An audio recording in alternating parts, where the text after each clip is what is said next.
Hey guys, welcome back to my channel. My name is Karly VanEvery. I am a psychic intuitive, seer, and Reiki practitioner. Thank you so much for being here. I appreciate you. I see you. I acknowledge you. Thank you. Today, I want to do a little bit of a different video, coming from a space of pure, unconditional love. And yeah, I just want to talk to or speak to something that's been happening within my culture that I have been born into in my lifetime here right now as an Indigenous woman, as a First Nations woman. I think it's very, there's something inside of me that really wants to speak to this, and I have a feeling that a lot of it is me and aspects are coming from ancestors.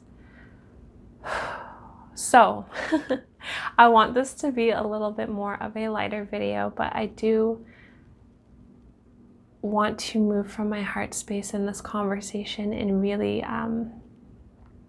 acknowledge this. And I also want to, how do I want to say this? I want to speak to this conversation in a way that comes from a universal law perspective, but also a broader perspective.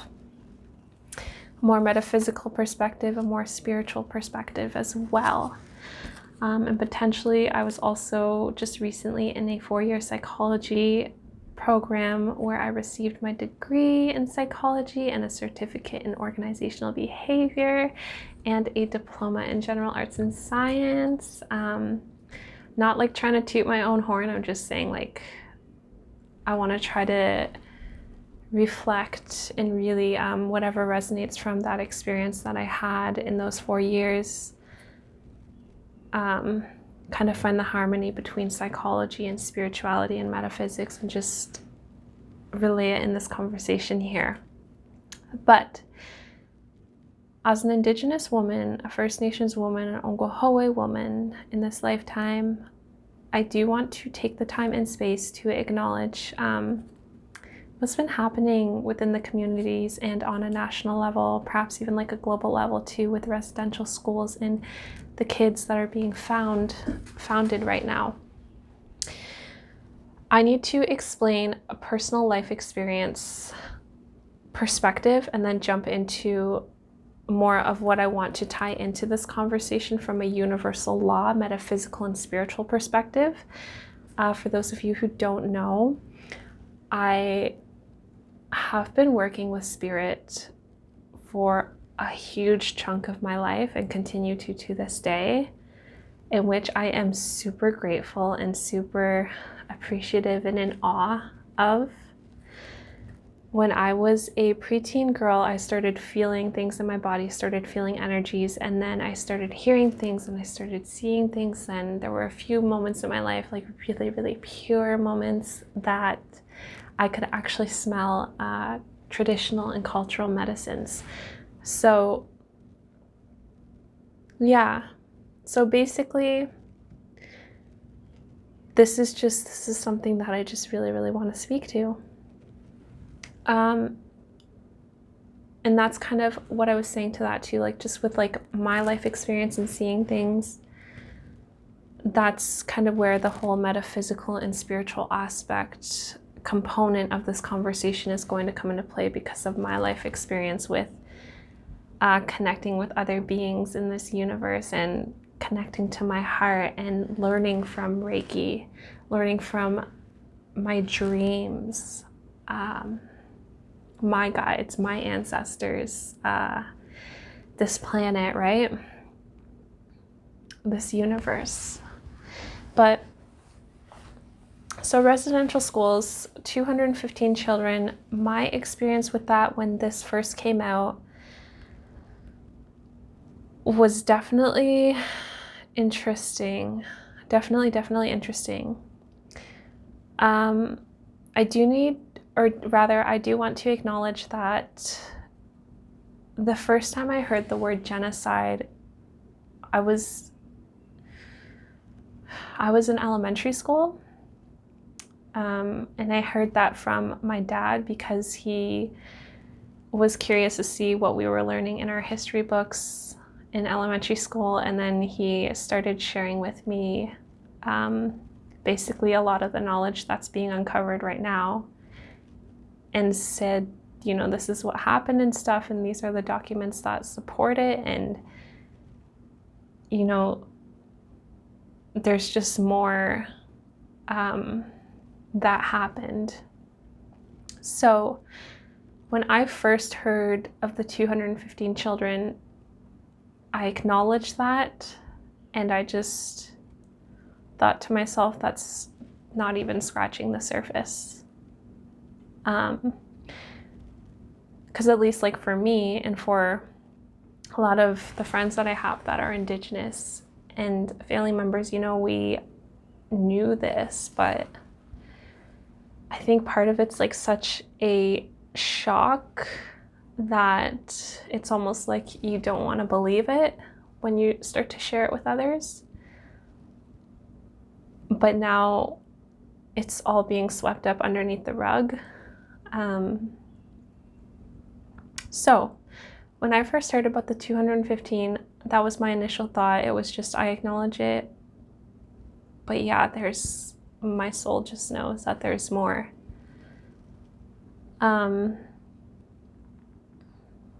Yeah. And in that moment, I wasn't really feeling sad. I wasn't feeling angry. I just acknowledged it and just kind of let it be. I just really purely let it be. And I feel like this was a moment in my life where my higher self was really co-creating with me. Because a couple of weeks after that, I was dancing in my living room, and when I was dancing, I started dancing to honor these children, but it wasn't coming from a place of sadness. It wasn't coming from a place of anger or anything. I was feeling good. I was feeling happy. I was feeling ecstatic. I was feeling full of life and lively. And I was like, I just want to dance because I'm feeling good, and I want to honor all of these children from this place of feeling good, and stay with me on this because there's a reason why. That comes from an energetic perspective, a spiritual perspective, that my guides and ancestors are here with me right now, wanting me to share this too with you, with whoever chooses to watch this. But I started dancing to honor these children that were being found. In that moment, the children that I knew were coming to be discovered. All of these beautiful souls. And so I was feeling happy. I was feeling joyful. And so I started dancing. And as I was dancing and honoring all of these beautiful souls, I was like hyper focused on this vision of our future, a potential future of what could be, where children from Indigenous culture, from so many different cultures around the world, are able to grow up in safety and in love and in community and in peace and in joy. And I was putting my energy and my focus into that to consciously create that energy, because everything happens on an energetic level before it happens physically. And that's universal law number 1 that I want to touch base to right now. Everything happens on an energetic level before it happens physically. And what my guides are coming in and sharing right now is that you can recognize that as a feeling. What are you feeling? That's the energy. That's the essence, is the feeling. Yeah, so it was because I was in such a pure space, and I truly do believe that in that moment, it was my higher self. It was my higher self it was me and my higher self, so connected to love, so connected to the present moment and joy, and just dancing from this place of joy and happiness and love and acknowledgement, and focusing so intently on what could be, what has the potential to be of complete harmony, complete happiness, complete safety for future generations of children, and children now, you know, to live in. Okay? So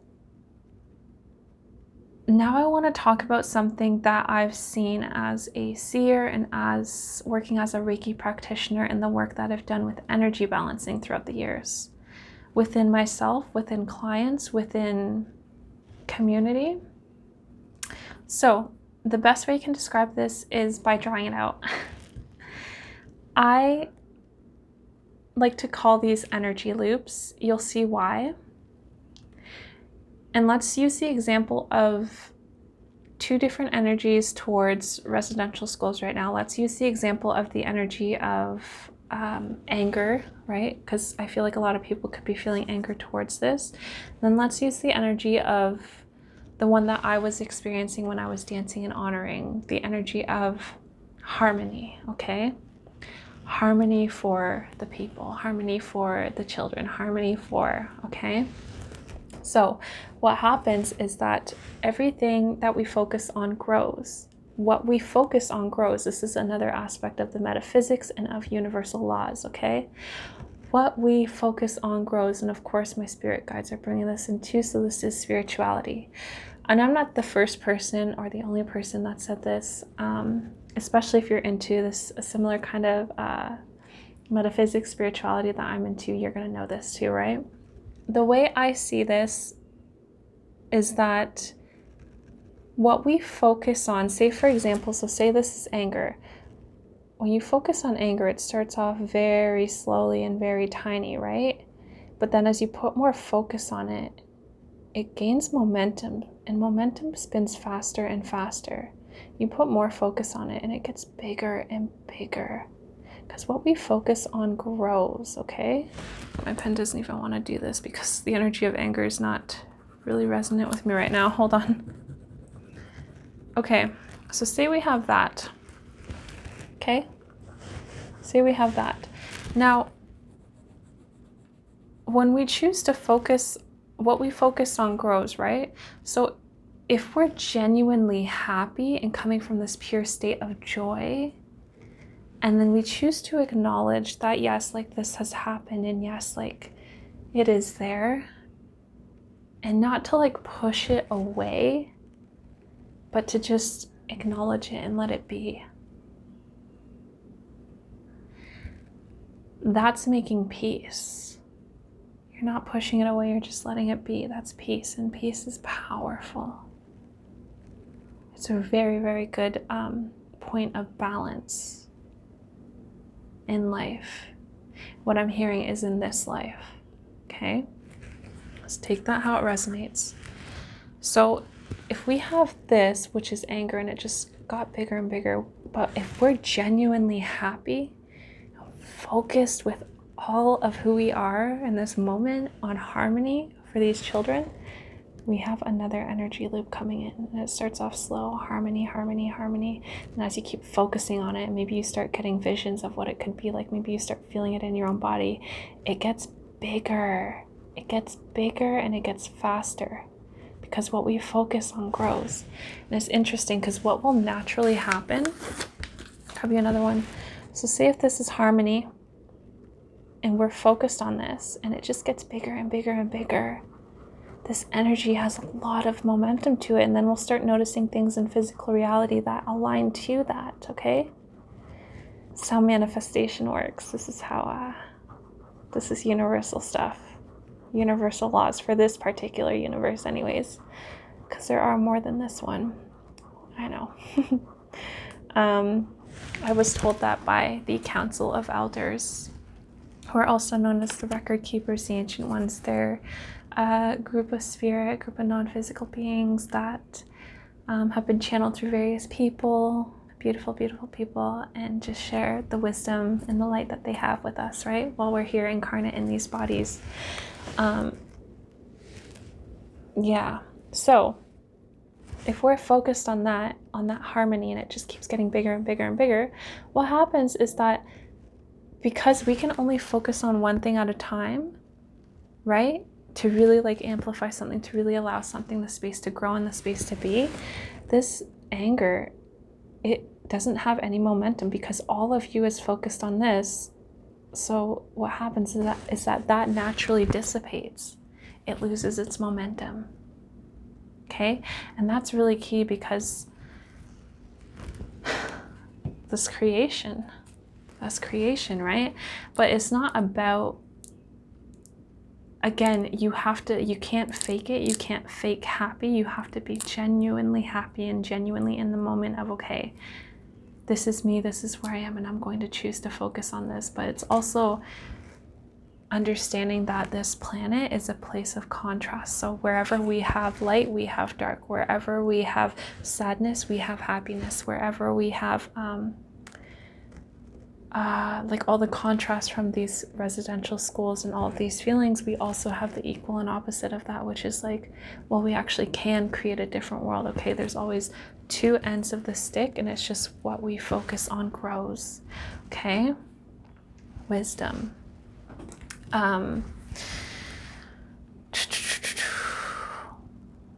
But also the other thing that I want to touch base on too, which is something that I had remembered thanks to, again, the same group, the Council of Elders, when I was reading their book called Weavers of Light. It was about scattered light. So all of us, our souls are light. Our souls are pure love, right? And when we look at something in this reality on this planet,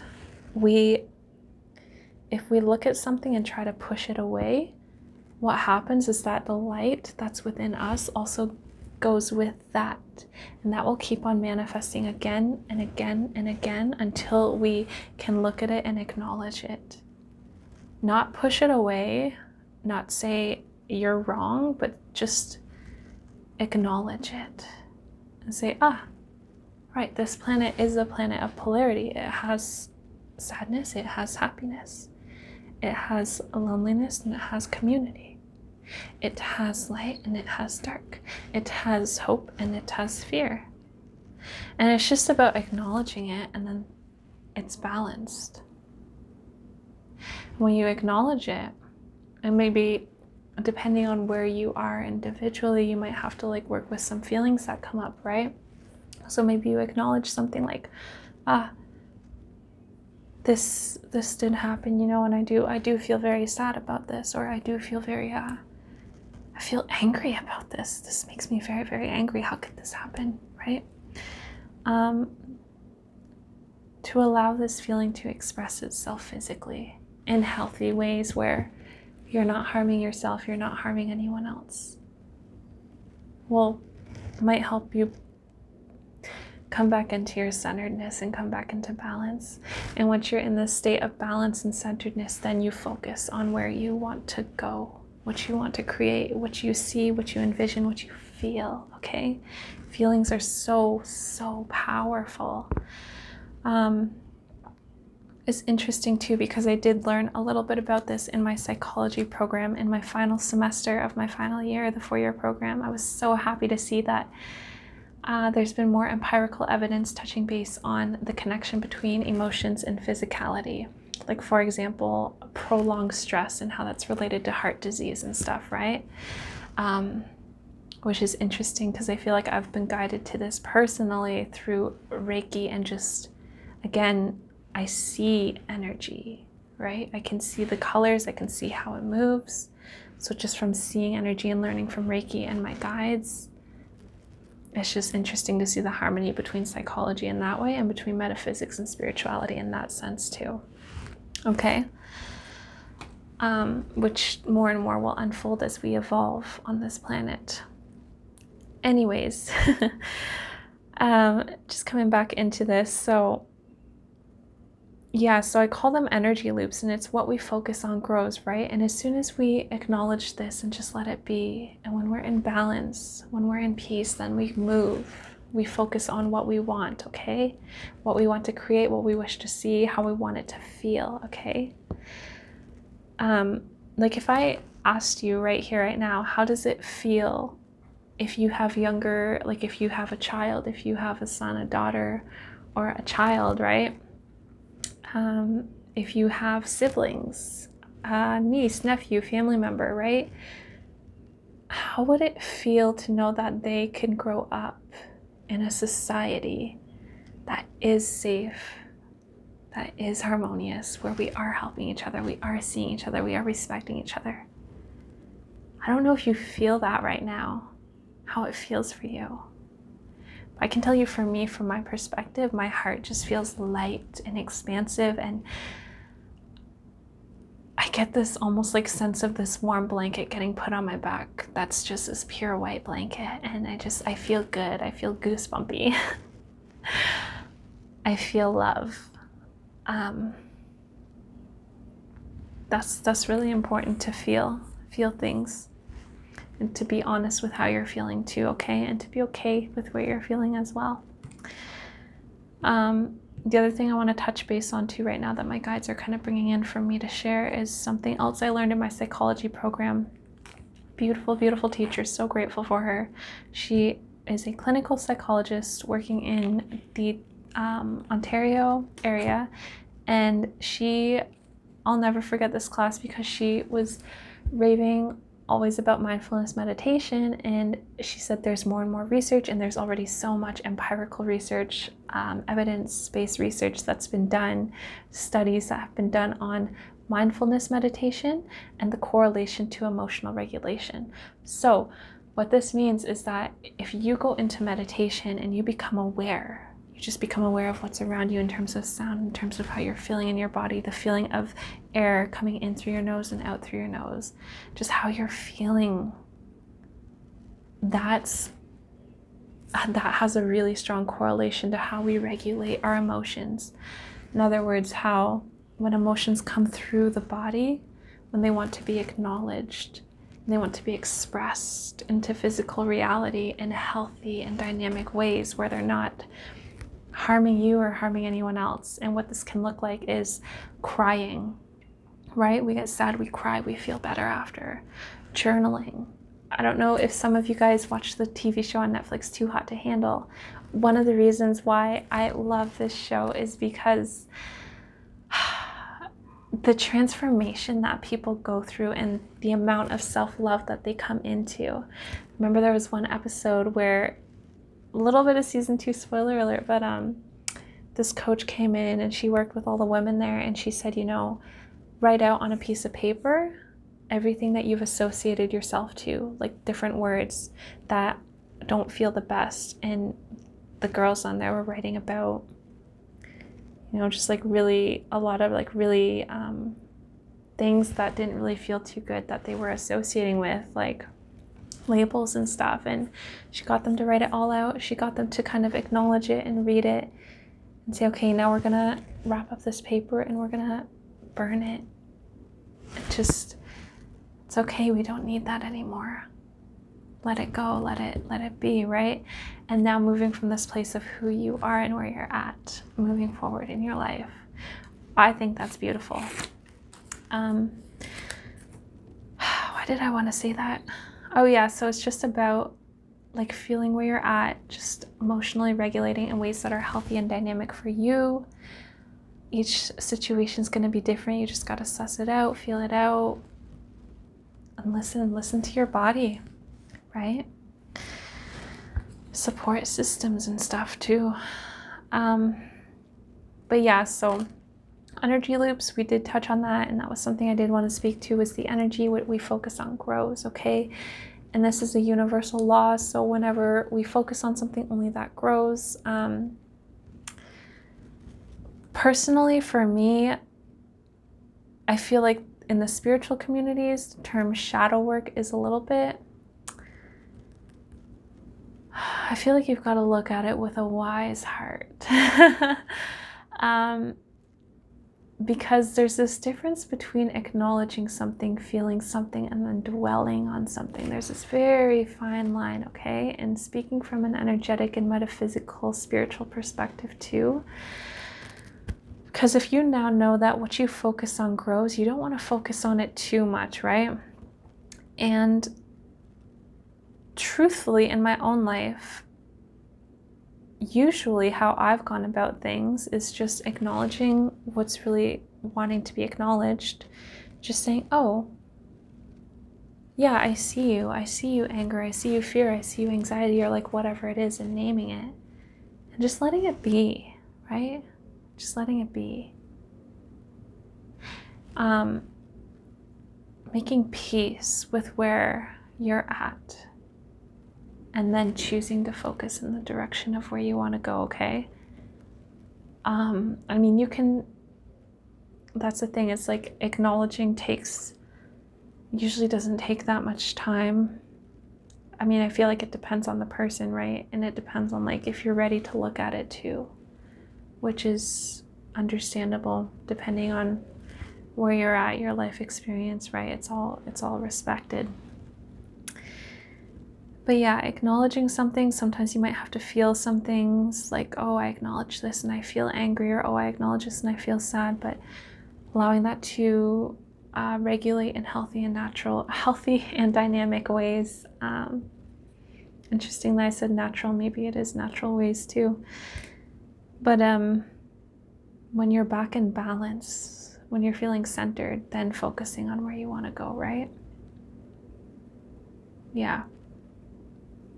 Just feel like that's a good way to go about it, right? Because I feel like sometimes, I don't know, maybe this is just like a perception maybe this is just like my perception too, right? But I feel like sometimes I've seen in spiritual communities about shadow work and a lot of hype about it and stuff too. And don't get me wrong, I'm not saying like don't acknowledge how you feel, but just, you know, being mindful to like not going deeper and deeper into the hole so much so that you're in a state of sadness consistently or in a state of darkness and stuff, right? I'm hearing this word like glamorize, like it's almost been glamorized to really like sit in the depths and stuff, but it's almost like what I'm getting from like my ancestors and my guides, they're waving their hands, they're like, it's not necessary. It's not necessary, like to feel it, yes, to feel it and allow it to like wash through you and get expressed in healthy ways, that's one thing, but to like, they just don't even want me to like talk about it. But yeah, so feeling, acknowledging and dwelling, there's differences there, so just really being mindful of where you're at, acknowledging something, and then when you feel balanced, focusing on the direction. Really good person who's really incredible at explaining this is Dr. Joe Dispenza. I would love to work with him one day. He's just like, he's awesome. I really just appreciate everything about him, the work that he does, his whole story and what he's creating. Just super inspired and super appreciative.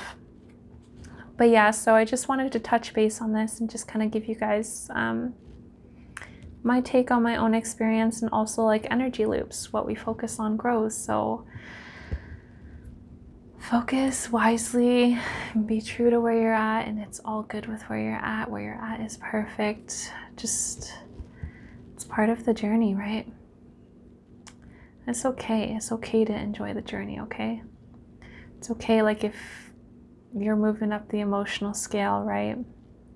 And one day you're feeling like, oh, I'm feeling a little bit happy, I'm gonna go buy myself some ice cream and play or something, right? Whereas like if you're moving like up and down the scales of emotions, it's okay. Yeah, just emotional regulation, expressing that energy or that emotion in healthy and dynamic ways, feeling where you're at, acknowledging, and then just balance and focus. Balance and focus. So I hope this video did, I don't know, I just really wanted to speak to what was happening and also come at it from this perspective of a broader perspective, a metaphysical perspective, a spiritual perspective of what I've learned along my journey, from my guides, from other beings I've worked with in this particular universe, from what the knowledge I've been passed along to by, again, other beings and just teachers. And my heart just really wanted to speak this too. So I'm appreciative that I'm here, and I'm appreciative that I got in front of this camera to speak this. I'm grateful. Meow. Thank you. Thank you for being here on this planet incarnate at this time, for being you, for listening and following your heart. Thank you. Meow. Please feel free to give this video a thumbs up if it does resonate for you. You know all the things. I trust it. And this is a side note, but I will link below. Actually, you know what I want to do? I'm going to link some Indigenous organizations.